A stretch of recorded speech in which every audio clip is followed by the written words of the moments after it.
કાળઝાળ ગરમી વચ્ચે તપસ્યા ડીસા તાલુકાના વડાવલ ગામમાં જગતના કલ્યાણ માટે સંત મુકેશગીરી બાપુએ અગ્નિ તપસ્યા શરૂ કરી। યુવા સંત મુકેશગીરી બાપુએ ધોમધકતા તાપમાં આજુબાજુ છાણા અને લાકડાની અગ્નિ પ્રગટાવી વચ્ચે બેઠા।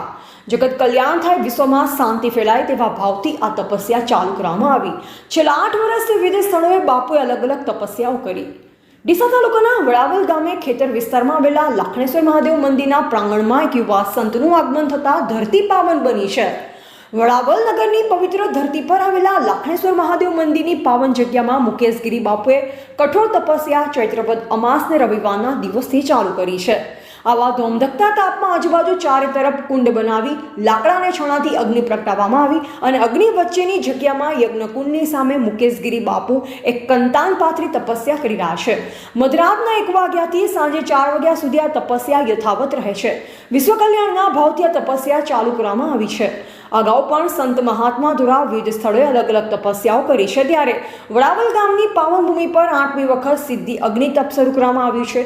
યુવા સંત મુકેશગીરી બાપુ પ્રકૃતિ પ્રેમી, ધર્મ, સંસ્કૃતિ અને રાષ્ટ્રભાવનાથી તરબોળ છે। આ અંગે તેઓએ જણાવ્યું કે આ તપસ્યાનો હેતુ માત્ર એટલો છે કે જગતનું કલ્યાણ થાય।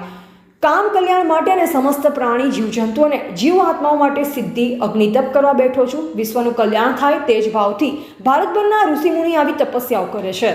આવા ઉનાળાના સમયમાં ધગધગતા તાપની વચ્ચે વડાવલ ગામની પાવન ધરા પરના લાખણેશ્વર મહાદેવ મંદિરના પ્રાંગણમાં રવિવારના દિવસથી તપસ્યાની શરૂઆત કરતા ગ્રામજનો પણ દર્શન કરી ધન્યતા અનુભવી રહ્યા છે।